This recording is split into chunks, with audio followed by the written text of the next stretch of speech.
video is about the fake family. Not truly loving, mental illness is evident, and every dysfunctional system has a scapegoat. What's interesting to me is how the scapegoat becomes the empath, the seer. The scapegoat learns for survival to read between the lines. He learns very fast what silences mean, what's going to happen next, when he hears footsteps coming, or what somebody meant to say but didn't. He becomes extremely sensitive to things that other people just entirely miss. The scapegoat. So that later on he becomes a genius, a seer, an empath, somebody who can really help other people who are neglected or unseen because he was unseen. He was given the silent treatment for decades. I know what that's like. Being silenced, and maybe they have control of your finances and they won't answer questions. Boy, oh boy, that's a bad one. But the scapegoat transforms his pain, his hurt, from being the punching bag, the pincushion, into being a seer. So he gathers valuable wisdom from being in that position.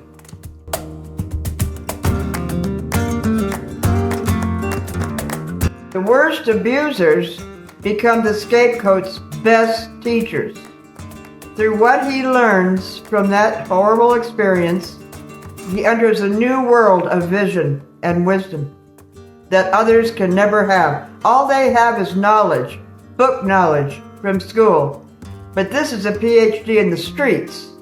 This is really knowing it, so that when he talks, everybody listens, because it's true knowledge from being through it. And now he can help other people who are going through it. And nobody else could if they haven't. They really haven't. That's how deep and how intuitive this wisdom is from being in that position.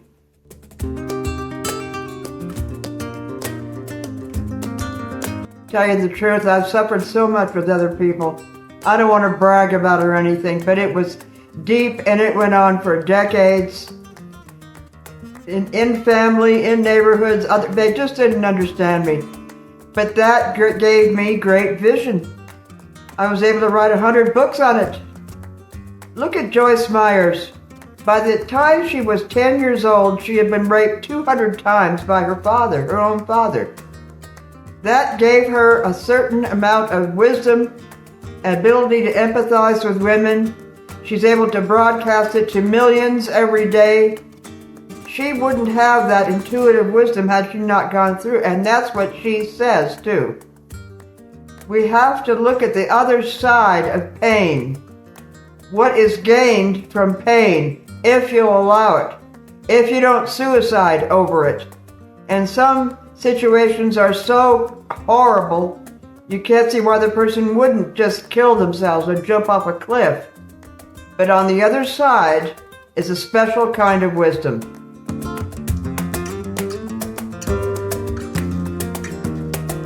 I see myself as having two lives. This life and the first life was being a scapegoat.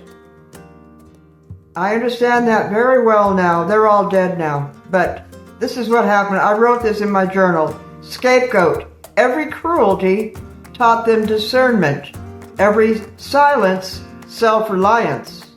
Every betrayal taught them how to face the truth. Far more unshakable. You become unshakable. All these things, for the mere survival, you had to get so strong to overcome it. I should thank God for it. I wouldn't have this wisdom had I not gone through it.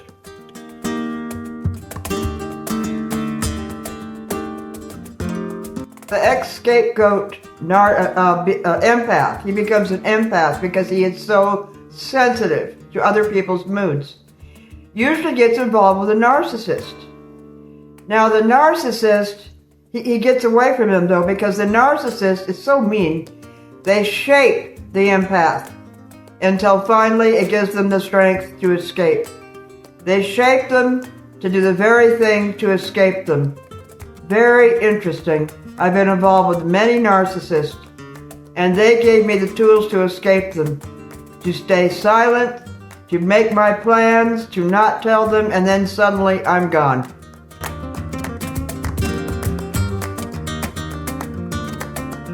The empath has had enough.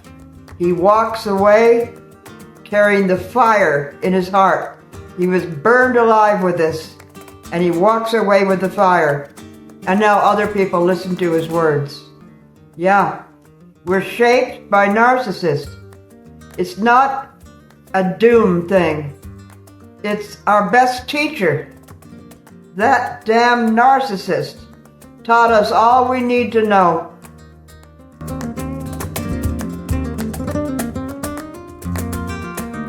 Pain is the teacher. Remember that. Pain teaches us all we need to know. Just think of the paradox there. Just think of how, if it doesn't kill you, it makes you stronger and strongest. It makes you a discoverer, a forerunner, a pathbreaker. It makes you the greatest. And it's all through history. Look at famous people all through history. They went through incredible things. And it gave them a second sight. It gave them a wisdom far beyond what others could have had through book knowledge. Book knowledge is nothing. You have to experience it.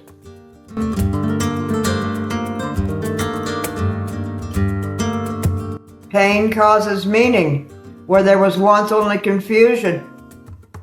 It brings everything together. You see it all, even though it is depressing to see the truth of the human race. Yeah. But you are the shining, holy thing with an aura that comes out of it.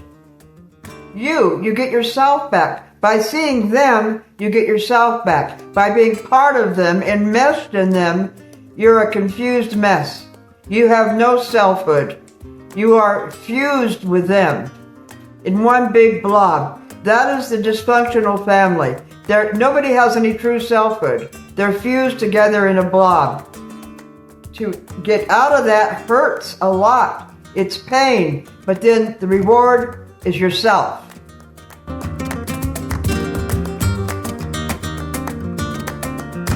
With a narcissist, that's what happens to an empath. But then after it's over, they see the difference between words that soothe and actions that prove. Words and actions. I used to listen to words. Oh no, I watch actions. Words don't mean a thing. It's actions. And when you confront somebody, if they fight you or self-pity or become insulting or try to talk you out of it, get away right away. They should instead be concerned with your feelings and your boundaries. That's the difference.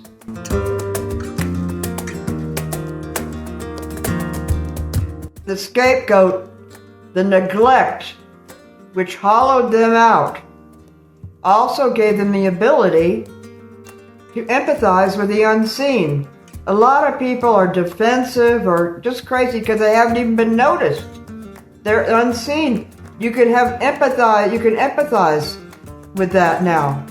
That gives you the ability to look past a person's defenses and to see the true person, the hurt person behind that.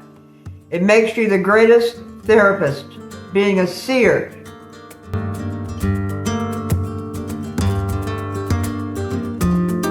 Pain, being a scapegoat of a dysfunctional system which will not let you up, which silences you, which will not answer questions, which colludes together against you. Yes, that gives you eyes to see beneath the surface. You get used to it. You read between the lines. You don't listen to words. Double meanings. You pick up on nuances, a raised eyebrow. You see everything. Normal people can't see that, but you have X-ray vision now from being a scapegoat. Now you can be on top because shrewd Having that kind of vision makes you superior in your new life.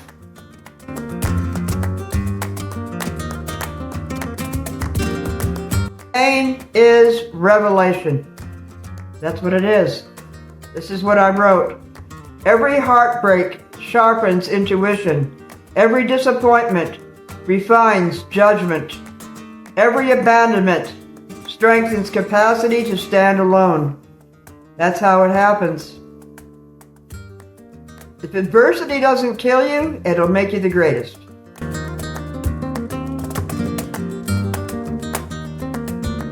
Manipulation, silence, rejection, abandonment. That's what teaches you psychology. It's not theoretical. It's carved into your bones, into your DNA. Yeah, you're not paranoid. You're a great seer. But they'll call you paranoid because they can't see it. This is what separates you from the masses, being a scapegoat. Now turn it around.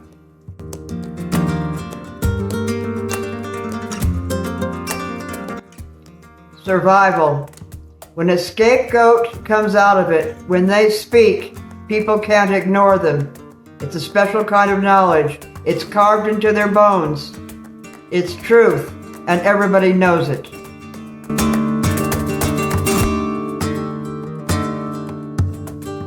Why does everybody know it's true? Because it comes from survival. Wisdom that comes from survival. The only way you could survive that horrible situation, and terrible things happen to people in childhood.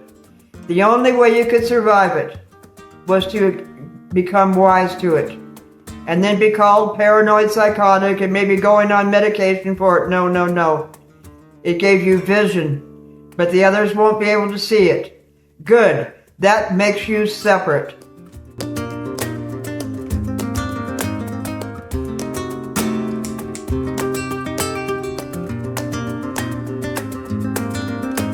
Well, I've gone back to high carb. I prefer it. The first choice of energy for the human body is sugar. Yes, it can can fat adapt. It can become fat adapted. It's omnivorous. It can live on fat too. Its first choice is sugar. And I prefer the sweet. I can see that. I feel better on carbohydrates, high carbohydrate. So it's back to mango smoothies with greens and maybe tortillas and beans, salsa. And do you know that wheat is a fruit? Look it up. Corn, peas, rice, beans, and wheat are fruit. Look it up.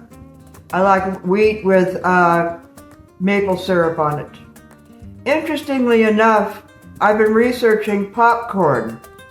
Aztecs, it was a big part of the Aztecian diet.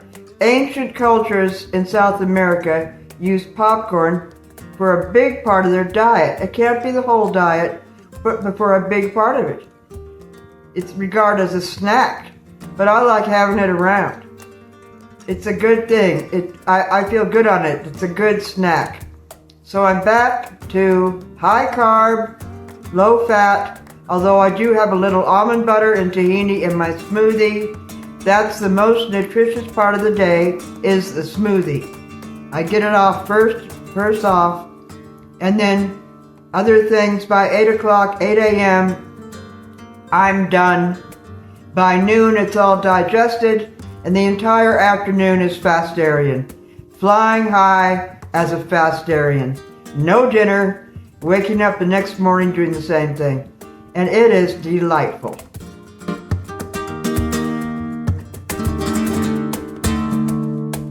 The high carb. I love the orange juice in the morning. First time I get up, couple swigs of orange juice. Wow, wakes up the whole system. You wouldn't have that on a low carb diet. I love the sweet. I really do. The fat fasting is nice for a couple days, but I love coming back to high carb. Wow. Talk about an energetic jolt in the morning. It's wonderful. I'm up all night. Last night I got up at 1 a.m. I've been up all night. studying, reading, watching documentaries, writing, a little bit of orange juice, smoothie. It's wonderful. And by the time the world gets up, my husband gets up around 8, I'm done with my food for the day. I clean the kitchen, and I love fasting consciousness the rest of the day. Whatever my problem, I think I'm fasting. That's going to solve it. You know, that sounds like somebody with an eating disorder maybe, but it isn't. It's fasting consciousness. Knowing you're doing it is a big part of it.